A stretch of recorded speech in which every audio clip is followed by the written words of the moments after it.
नमस्कार दोस्तों, मैं हूं आपका दोस्त के बी। तो आज के इस वीडियो में हम 12 जून 2022 को जो आपके रेलवे एनटीपीसी सीबीटी 2 का एग्ज़ाम हुआ है उसके दोनों शिफ्ट में पूछे गए जीके, जीएस और करंट अफेयर के सारे प्रश्नों को हम लोग डिस्कस करेंगे।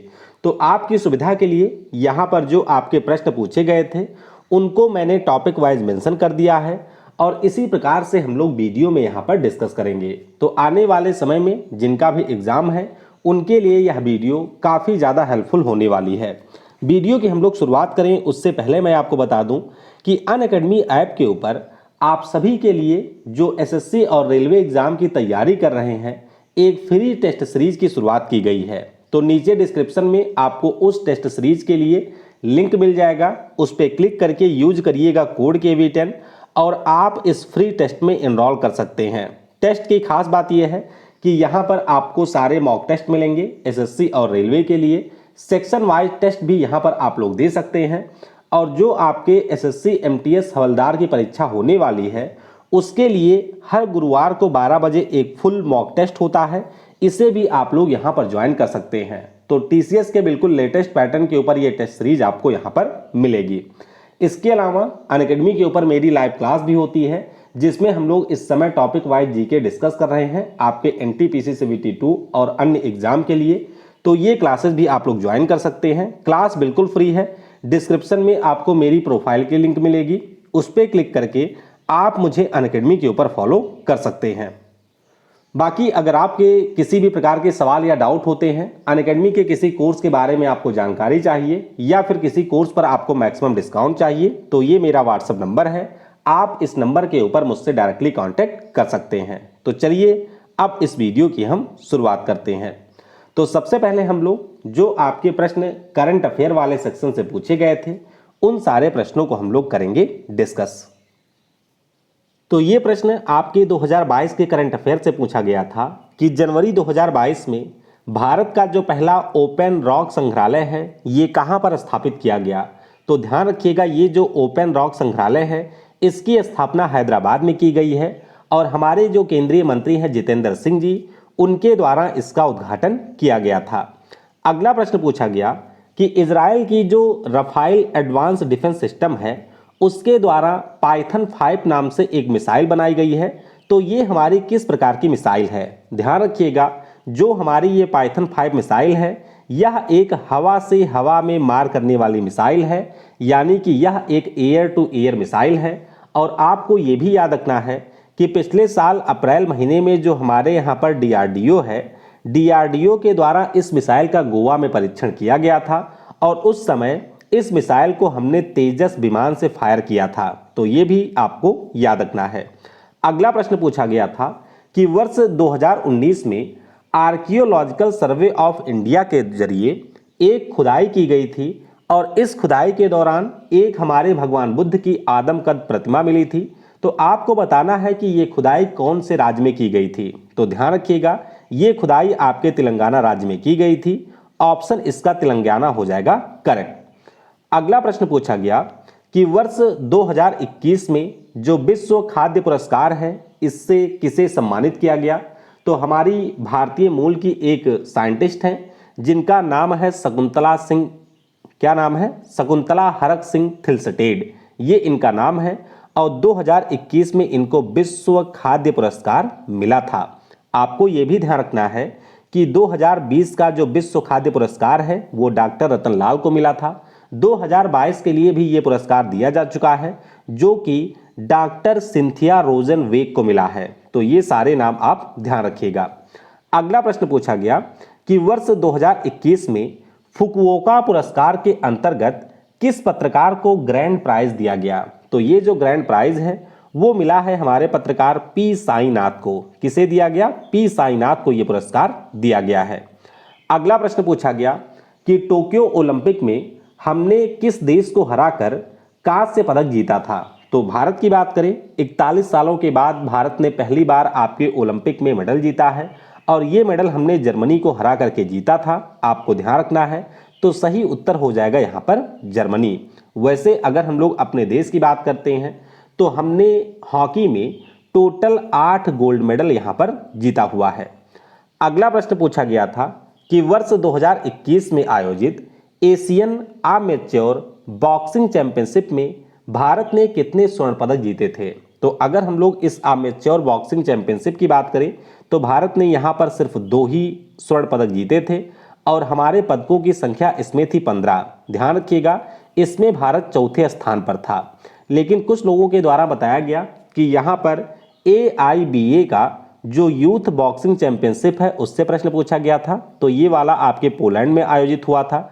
इसमें हमारा देश पहले स्थान पर रहा था और हमने इसमें टोटल 11 पदक जीते थे, जिसमें से आपके 8 गोल्ड मेडल थे और 3 इसमें था आपका ब्रॉन्ज मेडल। अब इनमें से कौन सा प्रश्न एग्जैक्ट पूछा गया था वो आप लोग मुझे नीचे कमेंट में बताइएगा।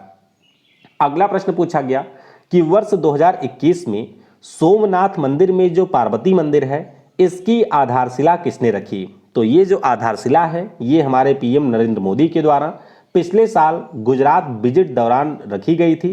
तो सही उत्तर हो जाएगा नरेंद्र मोदी। आपको ये भी ध्यान रखना है कि 2021 में जो आपका सोमनाथ मंदिर ट्रस्ट है उसके अध्यक्ष भी हमारे PM नरेंद्र मोदी जी बने थे। तो ये प्रश्न भी पूछा जा चुका है परीक्षा में, इसके बारे में भी आप लोग ध्यान रखेंगे। अगला प्रश्न पूछा गया कि जून 2021 में किसके द्वारा युद्ध के इतिहास के संग्रह, अवर्गीकरण और प्रकाशन के ऊपर एक नीति को मंजूरी दी गई। तो जाहिर सी बात है, युद्ध का इतिहास यानी कि सेना से जुड़े हुए चीज़ों की बात हो रही है और हमारे देश के जो वर्तमान रक्षा मंत्री हैं उनका नाम है राजनाथ सिंह जी। तो ध्यान रखिएगा, राजनाथ सिंह जी के द्वारा इसको मंजूरी दी गई थी। अगला प्रश्न पूछा गया कि जून 2021 में पुणे में PM नरेंद्र मोदी ने किसके 3 वितरण स्टेशनों की शुरुआत की है। तो आपको ये पता होना चाहिए कि हमारा 2025 तक ये प्लान है कि पेट्रोल में हम लोग 20% तक मिलाएंगे एथेनॉल। और जाहिर सी बात है, इतना एथेनॉल मिलाने के लिए सबसे पहले हमको अपने देश में एथेनॉल का प्रोडक्शन करना होगा और इसीलिए पिछले साल E100 एथेनॉल डिस्ट्रीब्यूशन सेंटर की शुरुआत PM मोदी के द्वारा पुणे में की गई थी। तो यहाँ पर E100 एथेनॉल हो जाएगा करेक्ट। अगला प्रश्न पूछा गया कि सोमनाथ मंदिर का जो पुनरुद्धार है ये किस योजना के अंतर्गत किया जा रहा है। तो ध्यान रखेंगे, सोमनाथ मंदिर का जो पुनरुद्धार है ये आपके प्रसाद योजना के अंतर्गत किया जा रहा है। प्रसाद योजना की अगर हम बात करें तो 2014-15 में इस योजना की शुरुआत हुई थी और इसका नाम है pilgrimage rejuvenation and spiritual augmentation drive, यानी कि जो भी हमारे इस प्रकार के तीर्थ स्थान हैं उनको इसके अंतर्गत डेवलप किया जाएगा। अगला प्रश्न पूछा गया कि वर्ष 2021 में इसरो के द्वारा PSLV C51 के जरिए कौन से सैटेलाइट को लॉन्च किया गया। तो ध्यान रखिएगा, PSLV C51 के जरिए इसरो ने टोटल 19 सैटेलाइट को लॉन्च किया था, जिसमें से एक ब्राजील वाला अमेजोनिया 1 था और एक हमारे यहाँ का सिंधु नेत्रा था। तो इस प्रश्न के लिए यहाँ पर ऑप्शन अमेजोनिया 1 या फिर सिंधु नेत्रा हो जाएगा करेक्ट। अगला प्रश्न पूछा गया कि भारत वन स्थिति रिपोर्ट 2019 के अनुसार भारत के किस राज्य में सबसे ज़्यादा वन क्षेत्र हैं। तो सबसे ज़्यादा वन क्षेत्र की अगर हम लोग बात करते हैं एरिया के पॉइंट ऑफ व्यू से तो सबसे ज़्यादा आपको मिलेंगे मध्य प्रदेश में, दूसरे नंबर पर अरुणाचल प्रदेश है और अगर हम लोग बात करते हैं प्रतिशत की तो प्रतिशत में आपको सबसे ज़्यादा वन क्षेत्र मिलेंगे मिजोरम में। तो दोनों ध्यान रखिएगा, मिजोरम में 85% से ज़्यादा इसका जो हिस्सा है वह आपके वन क्षेत्र के अधीन है और ये रिपोर्ट आपकी 2019 में प्रकाशित हुई थी। अगला प्रश्न पूछा गया कि वर्ष 2021 में बॉर्डर सिक्योरिटी फोर्स के जो हमारे महानिदेशक थे राकेश अस्थाना साहब, इनको किस पद के ऊपर नियुक्त किया गया। तो राकेश अस्थाना जी की अगर हम बात करते हैं तो पिछले साल ये दिल्ली के पुलिस कमिश्नर बना दिए गए थे। इस प्रश्न के लिए यहां पर दिल्ली पुलिस कमिश्नर हो जाएगा करेक्ट। अगला प्रश्न पूछा गया कि पिछले साल 2021 में तीरंदाजी विश्व कप में गोल्ड मेडल किस महिला खिलाड़ी ने जीता था। तो आपको पता होना चाहिए, इन्होंने आपके 3 गोल्ड मेडल जीता था। नाम है दीपिका कुमारी। तो पिछले साल जो तीरंदाजी विश्व कप था उसमें 3 गोल्ड मेडल जीता दीपिका कुमारी ने। अगला प्रश्न पूछा गया कि जनवरी 2021 में प्रधानमंत्री कौशल विकास योजना 3.0 के अंतर्गत किस राज्य में नमदा शिल्प पुनरुद्धार और कारीगरों और बुनकरों के कौशल की 2 योजनाओं की शुरुआत की गई थी। तो ध्यान रखिएगा, ये जो दोनों योजनाएं हैं ये हमारे जम्मू और कश्मीर में शुरू की गई थी। तो सही उत्तर हो जाएगा जम्मू और कश्मीर। अगला प्रश्न पूछा गया कि भारतीय संविधान के किस अनुच्छेद के अंतर्गत उच्च न्यायालय के न्यायाधीशों को शपथ दिलाया जाता है। तो आपको ध्यान रखना है, जो भी आपके राज्य के राज्यपाल होते हैं उन्हीं के द्वारा उच्च न्यायालय के न्यायाधीशों को शपथ दिलाया जाता है। और इसके बारे में जो प्रावधान है वो आपको संविधान के अनुच्छेद 219 में देखने को मिलेगा। आपको ये ध्यान रखना है कि हाई कोर्ट के संबंध में जो प्रावधान है वो आपके अनुच्छेद 214 में है। 226 आर्टिकल के अंतर्गत जो हाई कोर्ट है वो रिट जारी करता है। और संविधान का जो अनुच्छेद 231 है इसमें ये बताया गया है कि हमारे भारत में 2 या 2 से अधिक राज्यों के लिए एक हाई कोर्ट हो सकता है। तो ये कुछ प्रमुख अनुच्छेद हैं, ये भी आपको ध्यान रखने हैं। फिर एक प्रश्न पूछा गया कि भारत में जो हाई कोर्ट हैं इनकी संख्या कितनी है। तो हमारे देश में अगर हम हाई कोर्ट की बात करते हैं तो इनकी संख्या टोटल 25 है। सबसे जो लेटेस्ट वाला हाई कोर्ट है ये आपके आंध्र प्रदेश के अमरावती में खोला गया था वर्ष 2019 में। अगला प्रश्न पूछा गया कि वर्ष 2022 या फिर 21 तक भारतीय संविधान में कुल कितने संशोधन हो चुके हैं। तो ध्यान रखिएगा, संविधान में संशोधन की अगर हम लोग बात करते हैं तो इसमें टोटल 105 संशोधन हो चुके हैं। सबसे लेटेस्ट वाला पिछले साल हुआ था और आपको पता होना चाहिए कि पिछले साल जो 105वां संशोधन है उसके जरिए जो हमारे राज्य हैं उनको ये अधिकार दे दिया गया है कि अब वे अपने राज्यों में ओबीसी की सूची को तैयार कर सकते हैं। अगला प्रश्न पूछा गया कि 1960 में बॉम्बे राज्य से महाराष्ट्र और अन्य किस राज्य की स्थापना की गई थी। तो बॉम्बे स्टेट रीऑर्गेनाइजेशन एक्ट आया था और उसी के अंतर्गत भाषा के आधार पर 2 नए राज्य बने थे। मराठी भाषा बोलने वालों के लिए महाराष्ट्र बनाया गया था और गुजराती भाषा बोलने वालों के लिए गुजरात राज्य बना था। तो 1 मई 1960 वो दिन है जब ये दोनों अलग अलग राज्य बने थे। एक प्रश्न बहुत ही चिटकू सा पूछा गया कि अनुच्छेद 5 से 11 का संबंध किससे है। तो आप सभी को पता होगा कि हमारे संविधान का जो अनुच्छेद 5 से 11 है इसका संबंध नागरिकता से है। किससे है?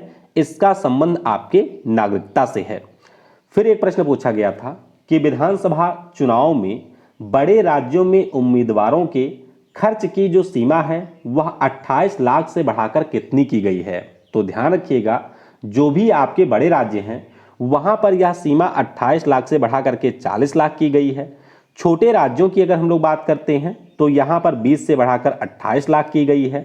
वहीं पर अगर हम लोग लोकसभा चुनाव की बात करते हैं तो बड़े राज्यों में ये सीमा 95 लाख है और छोटे राज्यों में ये सीमा 75 लाख की गई है। हालांकि ये सब फर्जी चीज़ें होती हैं। आपको पता है कि चुनाव में कितना सारा पैसा खर्च होता है, ये बातें चुनाव आयोग को भी पता होती हैं, लेकिन फिर भी एक लिमिट यहाँ पर निर्धारित की गई है चुनाव आयोग के द्वारा। अच्छा, एक प्रश्न ये भी पूछा गया था कि हमारे जो सैन्य बल हैं उनका हेड कौन होता है। तो ध्यान रखिएगा, हमारी जो तीनों सेनाएं होती हैं उसका जो प्रमुख है वह आपके देश का राष्ट्रपति होता है। तो ये प्रश्न मैं इंक्लूड करना भूल गया था, तो इसे भी आप लोग ध्यान रखिएगा। अगला प्रश्न पूछा गया कि 1956 के अधिनियम के बाद भाषा के आधार पर गठित पहला राज्य कौन सा था। तो पहला राज्य आपका वही है आंध्र प्रदेश। हालांकि इसका गठन 1 अक्टूबर 1953 को ही हो गया था जब आपकी कमेटी बनाई गई थी, लेकिन फाइनली 1956 में जब हमारा स्टेट रीऑर्गेनाइजेशन एक्ट आता है तो उसके बाद में भाषा के आधार पर गठित होने वाला ये पहला देश का राज्य बनता है। तो उत्तर इसका हो जाएगा आंध्र प्रदेश। अगला प्रश्न पूछा गया था कि संविधान की जो 22 भाषाएं हैं ये किस अनुसूची में है। तो जरूर ध्यान रखिएगा, जो 22 भाषाएं हैं ये हमारी 8वीं अनुसूची में है। बहुत ज़्यादा सिंपल प्रश्न था। फिर एक प्रश्न और आसान पूछा गया कि भारत में जो संविधान दिवस है ये कब मनाया जाता है। संविधान दिवस की बात करें तो ये हर साल 26 नवंबर को मनाया जाता है। एक प्रश्न और पूछा गया था कि केंद्र शासित प्रदेशों के लिए जो हमारे हाई कोर्ट हैं इनका प्रावधान किस अनुच्छेद में है। पहले तो आपको ये ध्यान रखना है कि जितने भी हमारे केंद्र शासित प्रदेश हैं इनमें से किसी का भी अपना अलग से हाई कोर्ट नहीं है और इनके बारे में जो प्रावधान है वो आपके संविधान के अनुच्छेद 241 में दिया गया है। तो ये पॉइंट आपको ध्यान रखना है। अगला प्रश्न पूछा गया कंप्यूटर से कि विंडो 10 में किस शॉर्टकट की मदद से डेस्कटॉप को आप डायरेक्टली लॉक कर सकते हैं। तो ध्यान रखिएगा, विंडो 10 की अगर हम बात करें तो आप लोग दबाएंगे विंडोज प्लस यल। कौन सी की? विंडोज वाली जो की होती है नीचे की तरफ वह उसको, और इसके साथ में आप एल को दबाएंगे तो आपका जो यहाँ पर डेस्कटॉप है वो अपने आप लॉक हो जाएगा। एक प्रश्न आपसे और पूछा गया था कि निम्नलिखित में से कौन सा IPv4 एड्रेस है। अब IPv4 एड्रेस की अगर हम लोग बात करते हैं तो आपको पता होना चाहिए कि यह एड्रेस होता क्या है। अगर हम लोग IPv4 एड्रेस की बात करते हैं तो यह आपके 32 बिट का एक नंबर है जो कि यह आइडेंटिफाई करता है कि हमारे मशीन में नेटवर्क इंटरफेस कौन सा है। आपको यह भी ध्यान रखना है कि मुख्य रूप से ये आपके डेसिमल डिजिट में ही लिखे जाते हैं और ये आपके 4 8 बिट फील्ड होते हैं जो कि पीरियड के जरिए अलग हुआ करते हैं। तो जब आपके सामने ये लिखा जाएगा तो उससे आप पहचान सकते हैं और आप इस प्रश्न को दिए गए ऑप्शन के अनुसार ही अटेम्प्ट करेंगे। अगला प्रश्न कंप्यूटर से पूछा गया कि हमारी कौन सी मेमोरी होती है जिसमें से डेटा को हम इलेक्ट्रॉनिक रूप से मिटाकर फिर से इसको प्रोग्राम कर सकते हैं। तो इसका नाम क्या है? इसका नाम होता है electrically erasable programmable read only memory, यानी कि EEPROM इसका पूरा नाम है। अगला प्रश्न पूछा गया कि माइक्रोसॉफ्ट एक्सेल स्प्रेडशीट में नंबर का डिफॉल्ट अलाइनमेंट क्या है। तो जब भी आप स्प्रेडशीट में कोई नंबर लिखते होंगे तो आप देखते होंगे कि ये जो नंबर है वो इस साइड में आता है, यानी कि राइट साइड में ये अलाइन होता है। तो सिंपल सा प्रश्न था, दाहिने यानी कि राइट साइड में ये हो जाएगा अलाइन। तो सिर्फ कंप्यूटर से आपके 4 प्रश्न ही पूछे गए थे। अब कुछ जनगणना से संबंधित प्रश्नों की बात करते हैं। देखिए, एक प्रश्न पूछा गया था कि 2011 की जनगणना के अनुसार किस भारतीय राज्य में अनुसूचित जनजाति नहीं पाई जाती है। तो इससे पहले लेवल जो 4 और 6 का एग्जाम हुआ था उसमें आपके शेड्यूल कास्ट के बारे में पूछा गया था। यहाँ पर आपसे शेड्यूल ट्राइब के बारे में पूछा गया है। तो ध्यान रखिएगा, 3 हमारे यूटी हैं जहाँ पर आपको एसटी पॉपुलेशन नहीं मिलेगी, दिल्ली, पुडुचेरी और चंडीगढ़, और 2 आपके राज्य हैं पंजाब और हरियाणा जहाँ पर आपको एसटी की पॉपुलेशन देखने को नहीं मिलेगी। वहीं पर अगर आपसे ये पूछा जाए कि हमारा कौन सा राज्य है जहाँ पर 2011 की जनगणना के अनुसार एससी पॉपुलेशन नहीं है, तो उस राज्य का नाम है यहाँ पर नागालैंड। अगला प्रश्न पूछा गया कि किसी भी स्थान का जो पॉपुलेशन डेंसिटी होता है ये किस पर निर्भर नहीं करता है। तो आपको सिंपली पता होना चाहिए कि ये डिपेंड किसके ऊपर करता है। तो बहुत सारे फैक्टर हैं, जैसे वहाँ पर पानी की सप्लाई कैसी है, वहाँ की जलवायु कैसी है, वहाँ पे जो मिट्टी है यानी कि जो लैंड है वो किस प्रकार का है, वेजिटेशन वहाँ पर खेती बाड़ी कैसी है, मिट्टी कैसी है, या फिर जो आपके नेचुरल रिसोर्सेज हैं, जो प्राकृतिक संसाधन है उनकी उपलब्धता किस प्रकार की है। तो उस हिसाब से आप इस प्रश्न को टिक करेंगे। तो जो आपका ऑप्शन दिया गया था उसी के अनुसार इस प्रश्न को आप सॉल्व करेंगे। अगला प्रश्न पूछा गया कि रत्नावली नाम की जो पुस्तक है इसके लेखक कौन है। तो सिंपल सा प्रश्न है, रत्नावली नाम की जो पुस्तक है इसके लेखक हैं हमारे राजा हर्षवर्धन। फिर एक प्रश्न पूछा गया था कि जो अकबरनामा है ये कितने भागों में विभाजित है। तो अकबरनामा, जिसको अबुल फजल ने लिखा था, सम्राट अकबर की ये जीवन गाथा है और ये आपको 3 भागों में देखने को मिलेगी। कितने भागों में? 3 भागों में ये देखने को मिलेगी। कुछ अन्य प्रमुख पुस्तकें हैं वो भी आपको ध्यान रखना है, जैसे कि शाहजहांनामा जो कि इनायत खान ने लिखा था। इसी प्रकार से बाबरनामा है जिसको बाबर ने स्वयं लिखा था, लेकिन ये ध्यान रखिएगा कि ये चगदाई तुर्की भाषा में है। और एक हमारा है हुमायूंनामा जिसको लिखा था हुमायूं की बहन यानी कि गुलबदन बेगम ने। अगला प्रश्न है कि इनमें से कौन सा एक सैल यानी कि चट्टान का प्रकार नहीं है। तो कई सारे आपको ऑप्शन दिए गए थे और उन्हीं में से एक ऑप्शन था एस्फॉल्ट का। क्या था? एस्फॉल्ट, जिसका यूज हम लोग सड़क के निर्माण में करते हैं। तो ये आपके किसी प्रकार की चट्टान नहीं होती है। सिंपली आपको पता होगा कि जो हमारी चट्टान होती हैं वो 3 प्रकार की होती हैं। आग्नेय चट्टान हो गई, आपकी अवसादी चट्टान हो गई और आपकी हो गई रूपांतरित सैल। और फिर इन चट्टानों के अलग अलग प्रकार होते हैं, जैसे कि ग्रेनाइट की चट्टान, सिल्ट हो गया, बेसाल्ट हो गया। तो एस्फॉल्ट यहाँ पर हो जाएगा करेक्ट। एक प्रश्न और पूछा गया था कि कौन सा देश समुद्र से सीमा साझा नहीं करता है, और उसी में एक छुटकू सा ऑप्शन दिया गया था नेपाल का। तो आप सभी को पता होगा कि जो हमारा नेपाल देश है वह किसी भी प्रकार से सी को एक्सेस नहीं करता है और वो पूरी तरीके से एशिया का एक लैंडलॉक देश है, तो नेपाल यहाँ पर हो जाएगा करेक्ट। एक प्रश्न और पूछा गया कि सरदार सरोवर डैम जो है वो किस नदी के ऊपर निर्मित है। तो ज्योग्राफी से काफ़ी सारे प्रश्न आए, इकोनॉमिक्स से भी काफ़ी सारे प्रश्न आए। सरदार सरोवर डैम की बात करते हैं तो ये आपको गुजरात में नर्मदा नदी के ऊपर देखने को मिल जाएगा और इसी के पास में आपको नर्मदा नदी के किनारे जो हमारी स्टैचू ऑफ यूनिटी है वह भी देखने को मिलेगी। अगला प्रश्न पूछा गया कि भारत में सबसे ज़्यादा गेहूं का उत्पादन करने वाला राज्य कौन सा है। तो सबसे ज़्यादा हमारे देश में जो गेहूं का उत्पादन है वह उत्तर प्रदेश करता है, दूसरे स्थान पर पंजाब का नाम है और तीसरे स्थान पर नाम आता है हरियाणा का। दुनिया के पॉइंट ऑफ व्यू से बात करें तो भारत गेहूं के उत्पादन में दूसरे स्थान पर है, दुनिया में टॉप पोजीशन पर है चाइना। फिर एक प्रश्न पूछा गया था कि जो एस्थेनोस्फीयर होता है वो आपके पृथ्वी के किस परत के अंतर्गत आता है। अब इसके लिए आपको थोड़ी सी संरचना समझनी होगी पृथ्वी की। जैसे कि ये हमारा पृथ्वी का सबसे ऊपरी भाग है, तो 3 भागों में हम लोग पृथ्वी को जनरली डिवाइड करते हैं। सबसे ऊपर का क्रस्ट होता है, बीच में यहाँ पर मेंटल होता है, अंदर होता है कोर। तो कोर से यहाँ पर कोई लेना देना नहीं है। जब हम लोग बात करते हैं आपके स्थल मंडल की यानी कि लिथोस्फीयर की, तो लिथोस्फीयर में आपका पहले तो क्रस्ट आता है और उसके बाद में जो मेंटल का ऊपरी हिस्सा है ये मिलकर के बनाता है लिथोस्फीयर और उसके बाद में जो मेंटल का निचला हिस्सा बच जाता है, इसी निचले हिस्से को हम लोग कहते हैं एस्थेनोस्फीयर।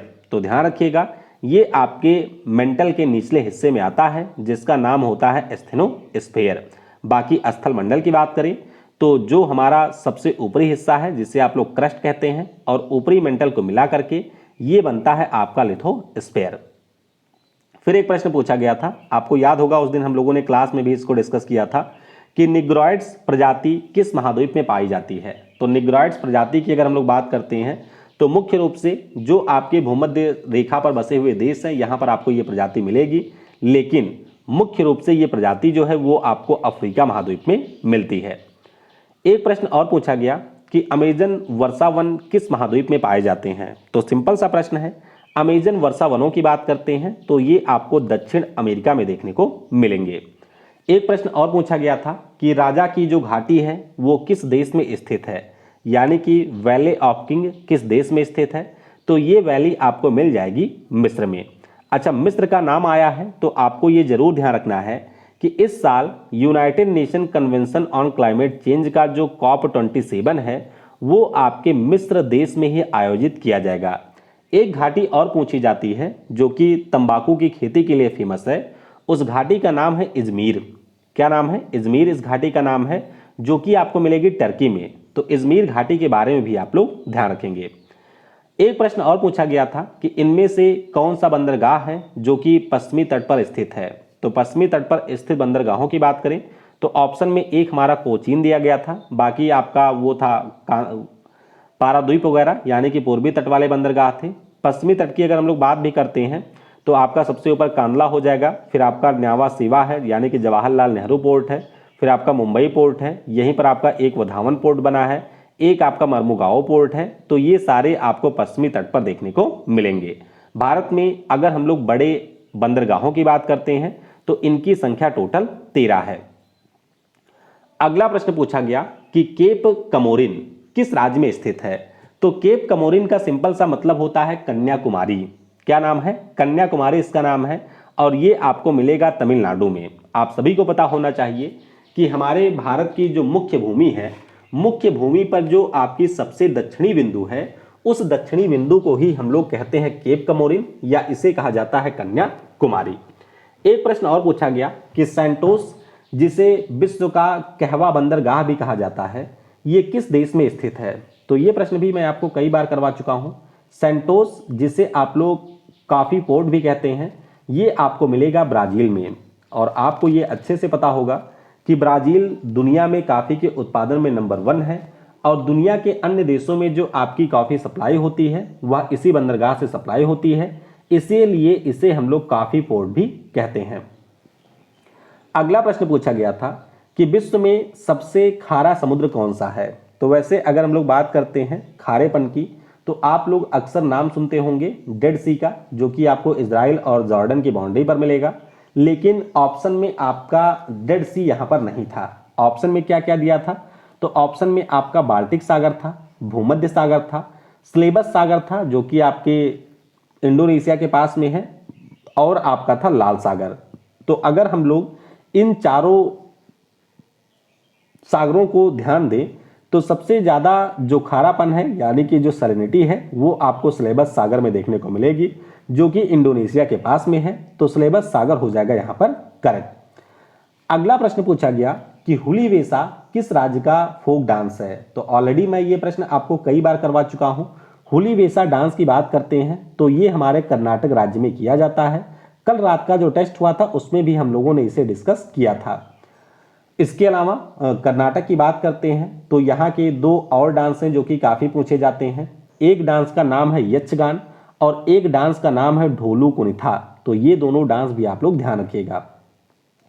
अगला प्रश्न पूछा गया कि असम में जो आपका सतरिया क्लासिकल डांस है इसके संस्थापक कौन है। तो सतरिया क्लासिकल डांस की अगर हम लोग बात करते हैं तो जो हमारे श्रीमंत शंकर देव साहब हैं उनके द्वारा इस डांस की स्थापना की गई थी और ये इसके जनक भी माने जाते हैं। अगला प्रश्न पूछा गया कि अरुणाचल प्रदेश की किस जनजाति के द्वारा लोसार त्योहार मनाया जाता है। तो ऑलरेडी ये प्रश्न पूछा जा चुका है, हम लोगों ने त्योहार वाले वीडियो में इसको किया भी था। लोसार त्योहार की अगर हम लोग बात करते हैं तो अरुणाचल प्रदेश की जो मोनपा ट्राइब है, क्या नाम है, जो यहाँ की मोनपा ट्राइब है उसके द्वारा लोसार फेस्टिवल मनाया जाता है। अगला प्रश्न पूछा गया कि जवारा किस राज्य का फसल कटाई से संबंधित एक डांस है। ये भी हम लोग कई बार कर चुके हैं। जवारा डांस की बात करते हैं तो ये हमारे मध्य प्रदेश राज्य का एक डांस है। अगला प्रश्न पूछा गया कि गोवा के जो चर्च और कॉन्वेंट हैं इनको किस साल यूनेस्को हेरिटेज में शामिल किया गया था।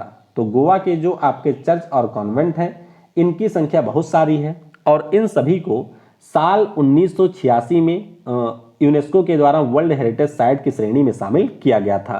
सबसे लेटेस्ट जो हमारे यूनेस्को के हेरिटेज साइट हैं आपको ध्यान रखना है कि 2021 में एक तो आपका सिंधु घाटी सभ्यता का स्थल धौलावीरा और एक हमारे तेलंगाना का जो भगवान शिव का मंदिर है जिसका नाम रामप्पा टेम्पल या फिर रुद्रेश्वर टेम्पल है, इनको इसमें शामिल किया गया था। भारत में जो ऐसे कुल हेरिटेज हैं इनकी संख्या हो गई है 40। एक प्रश्न और पूछा गया कि हुसौरी किस राज्य का डांस है।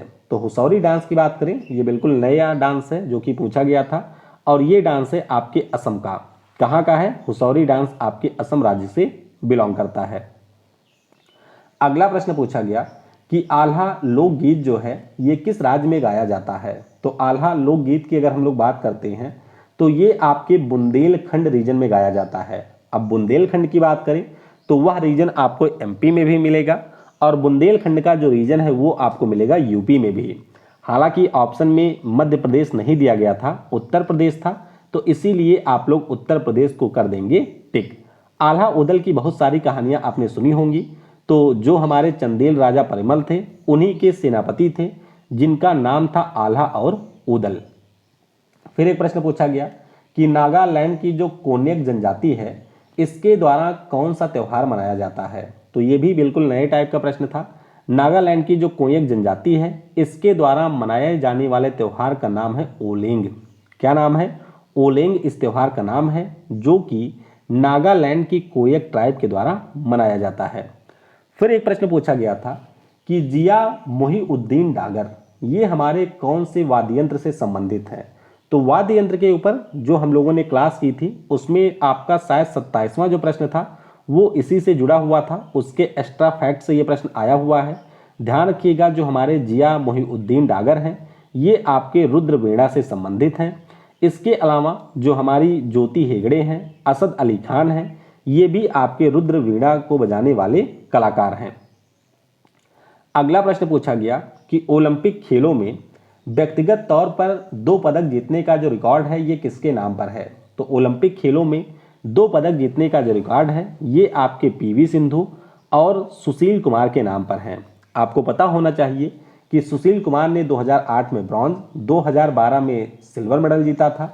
वहीं पर जो हमारी गोल्डन गर्ल पीवी सिंधु हैं इन्होंने बैडमिंटन में 2016 में सिल्वर मेडल जीता और 2020 वाले ओलंपिक में इन्होंने कांस्य पदक जीता था। तो ये पॉइंट आपको ध्यान रखने हैं। अच्छा, पैरालंपिक्स के बारे में भी ध्यान रखिएगा कि अवनी लेकारा पिछले साल आपकी 2 मेडल जीती थी, गोल्ड और ब्रॉन्ज। देवेंद्र झाझरिया की बात करें तो ये ओलंपिक में पैरालंपिक में टोटल 3 मेडल जीत चुके हैं। ये आपके भाला फेंक के खिलाड़ी हैं। तो 2004 और 2016 में इन्होंने गोल्ड जीता था और 2020 की बात करें तो उसमें इन्होंने जीता हुआ है सिल्वर मेडल। अगला प्रश्न पूछा गया था कि माधव निदान नाम की जो पुस्तक है इसके किस अध्याय में रोग निदान की व्याख्या है। अब देखिए, माधव निदान पुस्तक की अगर हम लोग बात करते हैं तो इसमें आपको टोटल 69 चैप्टर देखने को मिलेंगे। अगर रोग निदान की बात करते हैं तो इसके 69 चैप्टर में आपको बीमारियों के इलाज के संबंध में ही चीजें देखने को मिलेंगी। अब रोग निदान यानी कि किस रोग के बारे में पूछा था या प्रश्न किस प्रकार से था एग्जैक्ट, आप इसके बारे में नीचे कमेंट में बता सकते हैं। बाकी इस पुस्तक की बात करें तो 7वीं शताब्दी में माधव कर जी के द्वारा यह पुस्तक लिखी गई थी। नाम इसका है माधव निदान। इसे हम लोग रोग विनिश्चय के नाम से भी जानते हैं। अगला प्रश्न पूछा गया था कि भारत में जो पहली ट्रेन है वो किस वर्ष चलाई गई थी। हालांकि कुछ लोगों ने ये बताया कि प्रश्न ऐसे था कि भारत में जो पहली रेलवे की पटरी है वो आपकी कहां से कहां तक बिछाई गई थी। तो देखिए, अगर ट्रेन चलाने का पूछा हो गया तो ये आपका हो जाएगा 16 अप्रैल 1853। अगर आपसे ये पूछा गया होगा कि चलाया किसने था तो लॉर्ड डलहौजी ने इसको चलवाया था, यानी कि उस समय यही गवर्नर जनरल थे। और अगर आपसे पूछा जाए कि कहां से कहां तक चला था तो ये चला था 34 किलोमीटर मुंबई से थाने के बीच में। अगला प्रश्न पूछा गया कि निम्नलिखित में से किस वृक्ष को जीवित जीवाश्म कहा जाता है। दरअसल ये जो आपका वृक्ष है ये दुनिया का सबसे पुराना वृक्ष है और इस वृक्ष का नाम है जिंगको बिलोबा।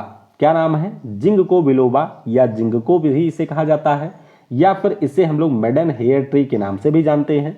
और इस ट्री का जो ओरिजिन है वो आपके चाइना देश में है। तो ध्यान रखिएगा, ये वृक्ष इतना ज्यादा पुराना है कि इसको हम लोग जीवित जीवाश्म कहते हैं। नाम इसका है जिंगको बिलोबा।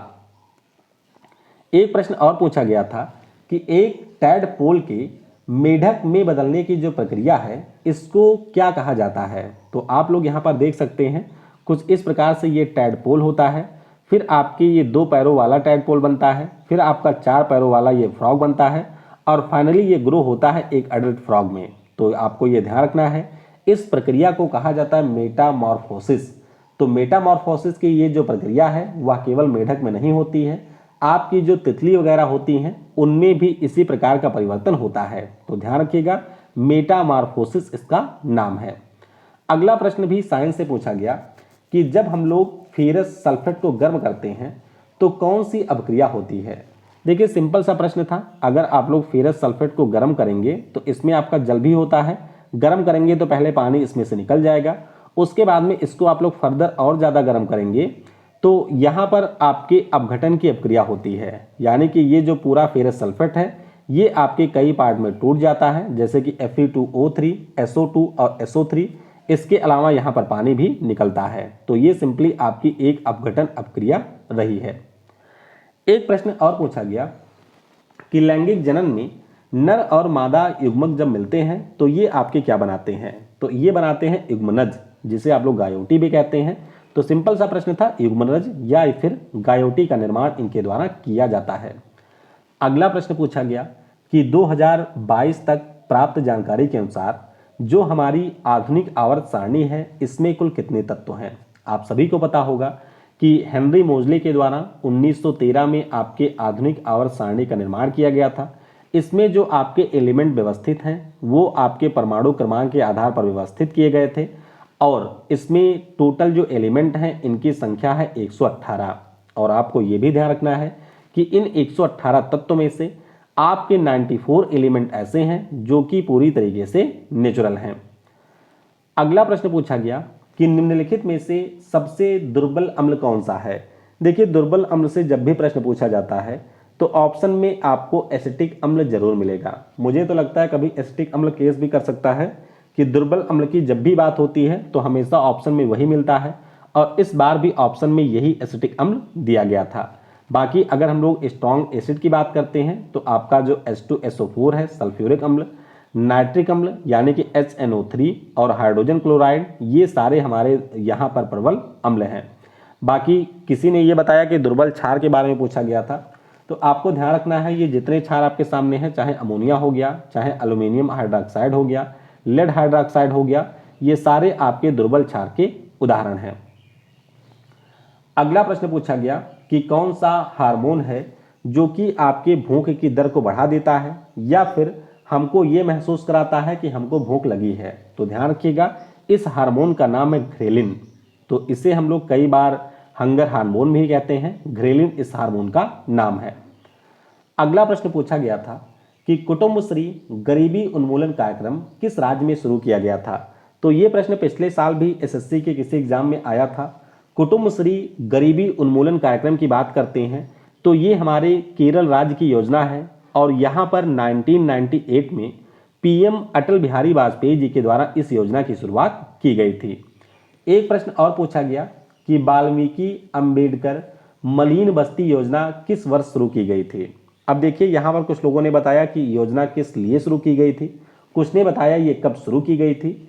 तो पीएम अटल बिहारी वाजपेयी जी के द्वारा दिसंबर 2001 में इस योजना की शुरुआत हुई थी। नाम से ही आप लोग समझ सकते हैं कि जो भी हमारे देश में गंदी बस्तियां थी, उद्देश्य ये था कि उन बस्तियों में जो आपके टूटे फूटे घर हैं उनको यहाँ पर और पक्के घरों का निर्माण किया जाए। इसके अलावा जो वहाँ पे गंदगी है उस गंदगी को भी दूर किया जाए और लोगों के लिविंग स्टैंडर्ड को और ज़्यादा बेहतर बनाया जाए। इसी के पर्पज़ से दिसंबर 2001 में इस योजना की शुरुआत की गई थी।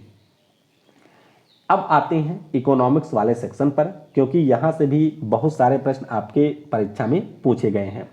तो एक प्रश्न पूछा गया कि HYBP का पूरा नाम क्या है। तो HYBP की बात करें, इसका पूरा नाम है हाई यील्डिंग वैरायटी प्रोग्राम। तो ये आपके इसका पूरा नाम है।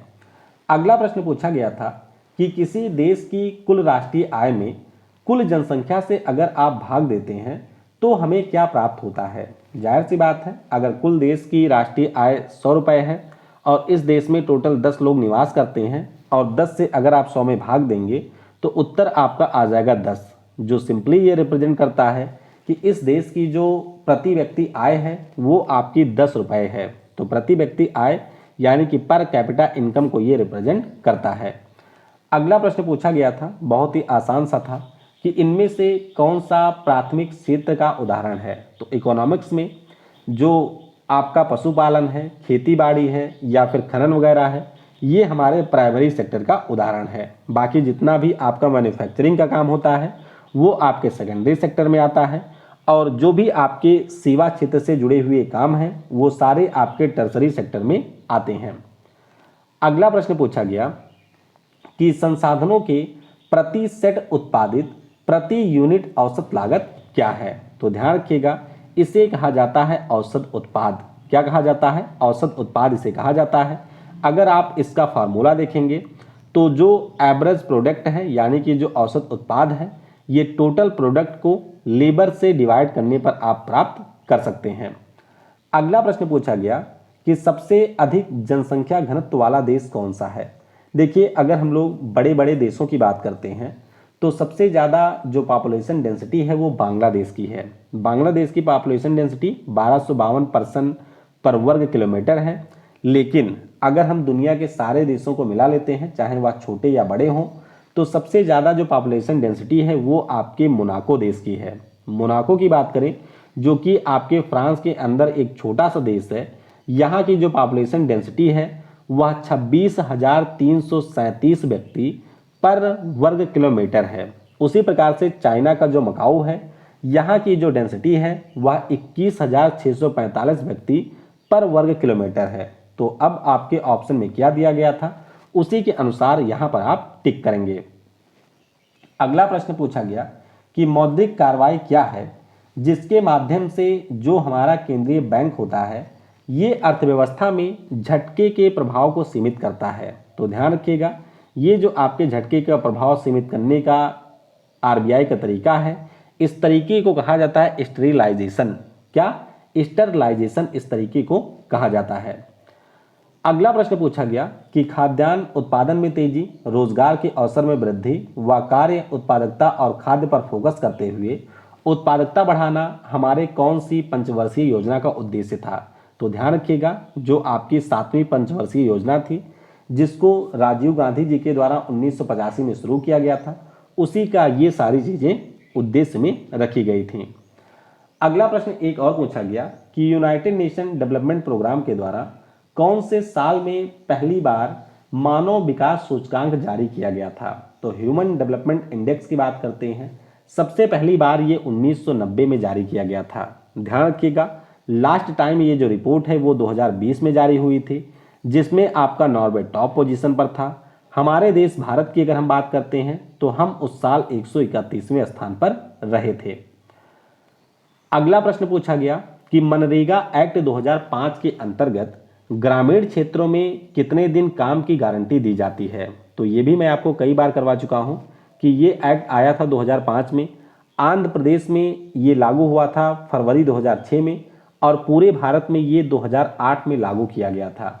इस एक्ट के अंतर्गत जो भी आपके गांव में काम करने वाले लोग हैं उनको 100 दिन के काम की गारंटी मिलती है कागजों पर। हालांकि ये बहुत ही बेकार योजना है, इससे ज़्यादातर जो बेनिफिट है वो आपके ठेकेदार वगैरह उठाते हैं, जो भी आपके लेबर हैं उनको इसका लाभ कम मिलता है। फिर भी 100 दिन के काम की गारंटी है जो कि मिलती कभी नहीं है। एक पॉइंट आपको ये भी ध्यान रखना है कि कोविड के टाइम पर जो उत्तराखंड की सरकार है उन्होंने ये कहा था कि जो 100 दिन के काम की गारंटी मिलती है उसको हम लोग अपने राज्य में कर देंगे 150 दिन। तो ये सारे पॉइंट आपको ध्यान रखने हैं। एक प्रश्न और पूछा गया कि जो हमारा राष्ट्रीय उपभोक्ता निवारण आयोग है इसकी स्थापना कब हुई थी? तो ये जो आयोग है इसकी स्थापना की गई थी 1988 में। आपको पता होना चाहिए कि हमारे देश में संसद के द्वारा एक अधिनियम पारित किया गया था जिसका नाम था उपभोक्ता संरक्षण अधिनियम, और ये आया था 1986 में। 2018 में इसमें अमेंडमेंट भी किया गया था। तो इसी के अंतर्गत जो राष्ट्रीय उपभोक्ता निवारण आयोग है इसकी स्थापना 1988 में की गई थी। विश्व उपभोक्ता अधिकार दिवस आपको पता होगा, अभी हमने 15 मार्च को मनाया है, और एक राष्ट्रीय उपभोक्ता दिवस भी होता है जिसको हर साल हम लोग 24 दिसंबर को मनाते हैं। एक प्रश्न और पूछा गया कि किस पंचवर्षीय योजना को एक वर्ष पूर्व ही समाप्त कर दिया गया था? तो जो हमारी इंदिरा मैडम जी हैं उनके द्वारा जो 5वीं पंचवर्षीय योजना है वो 1974 में शुरू की गई थी। हालांकि 1977 में जब सरकार बदल जाती है, मोरारजी देसाई देश के पीएम बनते हैं, तो उनके द्वारा 1978 में ही इस पंचवर्षीय योजना को समाप्त कर दिया जाता है। तो आपको ध्यान रखना है कि 5वीं पंचवर्षीय योजना एक साल पहले ही समाप्त कर दी गई थी। एक प्रश्न और पूछा गया, ये भी आपके पिछले साल CHSL में पूछा गया प्रश्न है, एग्जैक्ट डिट्टो प्रश्न वही आया है कि जब मुद्रास्फीति यानी कि जो महंगाई है और बेरोजगारी किसी देश में उच्चतम स्तर पर पहुंच जाती है तो ऐसी स्थिति को क्या कहा जाता है? कुछ ऐसी स्थिति आपके श्रीलंका में थी और कुछ ऐसी स्थिति आपको इस समय भारत में भी देखने को मिलेगी कि महंगाई भी लगातार बढ़ रही है और बेरोजगारी भी लगातार देश में बढ़ रही है। तो ऐसी जो स्थिति होती है किसी भी अर्थव्यवस्था में उसे कहा जाता है मुद्रास्फीति जनित मंदी, या फिर इसे हम लोग कहते हैं स्टैगफ्लेशन। और अभी आपने देखा होगा कि RBI की जब मॉनेटरी पॉलिसी कमेटी की बैठक थी तो उस दौरान भी इस टर्म के ऊपर RBI के द्वारा चर्चा की गई थी। अगला प्रश्न पूछा गया कि कुल मूल्य की जो गणना है वो कैसे की जाती है? तो कुल मूल्य की गणना की अगर हम बात करते हैं तो किसी की जो कुल संपत्ति है उसमें से आप उधार को घटा दीजिएगा तो इससे आपको कुल मूल्य का पता चल जाएगा। सिंपल सा प्रश्न ऐसे समझिए कि जैसे आपके पास में कितना रुपया है, ये आप कैसे काउंट करेंगे? मान लेते हैं कि आपके बैंक में टोटल 1000 रुपये हैं, लेकिन आप यहाँ पर किसी के 500 रुपये बाकी हैं, तो हमेशा यही कहा जाएगा कि आपका पास जो पैसे का कुल मूल्य है या आपके पास में जो संपत्ति है वो 500 रुपये की है। भले आपके अकाउंट में 1000 रुपये हैं लेकिन 500 रुपये आप कर्ज में हैं, यानी कि ये आपकी लायबिलिटी है। तो लायबिलिटी को हमेशा कुल संपत्ति से माइनस कर दिया जाता है जब हम लोग टोटल असेट की गणना यहाँ पर करते हैं। एक प्रश्न और पूछा गया कि अल्पाधिकार या फिर जो ओलिगोपोली है ये हमारी क्या चीज़ है? तो इससे पहले पूछा गया था मोनोपोली के बारे में। मोनोपोली का सिंपल सा मतलब होता है कि एक हमारा ऐसा बाजार जहां पर आपको किसी चीज़ की सिर्फ एक ही दुकान मिलती है। लेकिन जब हम लोग ओलिगोपोली की बात करते हैं तो यहाँ पर आपको एक से अधिक विक्रेता देखने को मिलेंगे। एक से अधिक होंगे इसका मतलब ये नहीं है कि 200, 400, 500 होंगे, इसका मतलब 4-5 विक्रेता आपको एक सामान के देखने को मिलेंगे और ऐसे मार्केट को ही हम लोग कहते हैं ओलिगोपॉली।